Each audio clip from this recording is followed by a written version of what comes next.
right. So I just arrived at Swissport. I'm here to pick the beds. I hear the plane has touched down, and I'm just waiting for them to bring the beds out so we can take them and then send them to their new home where we'll be caring for them. Future's farmer here. I'm a little tired.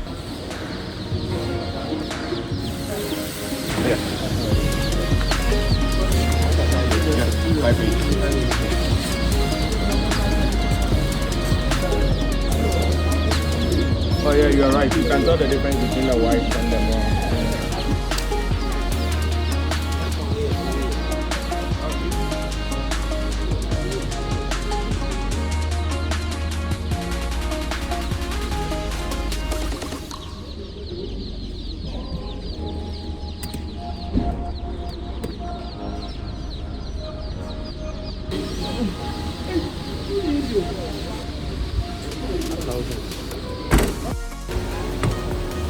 Alright, this is okay. Alright, so as you can see, I just picked up the chicks.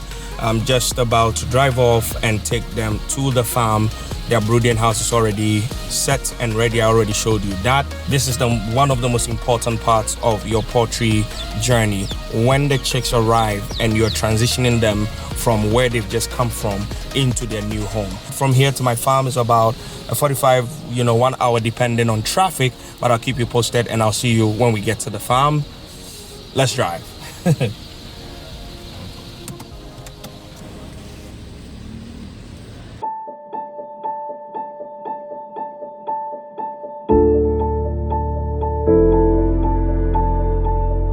Finally, we are home. The chicks are about to settle into their home. It's almost 10:30 p.m. 10:30 p.m. We're gonna offload them. You can see Matthias here is already mixing their glucose. I'll tell you about that in a bit. But let's get these little beauties home first. You can hear them dancing for you. Actually, they're not dancing for you. They're very, very tired. Before we arrived, Matthias was actually getting their drinkers ready. And what you realize is that it's not just water. They've just arrived from a very, very long trip. They've traveled, I don't know how many hours from Europe to actually get here. They are extremely, extremely tired.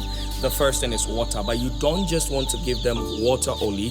So we have glucose, which I showed to you when I was talking to you about the things you need to get in place before you actually bring your chicks. Now, why glucose? Quick energy. That's what they need before you ever introduce feed to them. Again, remember I mentioned to you, they have just been separated from their mothers. So you're trying to get them to transition very, very smoothly so that you don't have any kinds of large mortality. So I'm going to get the drinkers in there, get them ready before we actually take the chicks in there for them to, it's a welcome, you remember when we were younger, we had squash or juice. This is chicken juice. All right, so let's go.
Alright guys, so as you can see, they've just settled in. This is their new home. This is their new bedroom for like the next 8 to 10 weeks. So in total, I have over 1,000 birds. I think 1,200 birds. About 70% of that are white layers, and about 30% of that are brown layers. We've given them feed. I'm sure earlier you saw me spread the feed across so that they can eat something once they settle. They have their glucose water, and they are getting used to the new environment because, again, it's a huge transition for them, and this is probably one of the most important days of their life. If you get things wrong today, a lot of things can go wrong. So far, I have just about one mortality, but it's too early to tell. My mentor told me to account for plus or minus 10% mortality rate, so that's why I got above the 1,000 bird number, so that even if I suffer a loss of 10% and I lose 100 birds, I will still hit my 1,000 birds by the time that we get into production of eggs. So it's sweaty, it's dirty, but it feeds our people. It is the way that we can build a very resilient economy, and I'm tired, but I promise to take you all along the way. My brain is not functioning anymore. I'll see you soon. I don't know, from tomorrow there's stuff that needs to be done up until maybe the 7th day. I'll keep you posted on the progress and everything that I'm learning.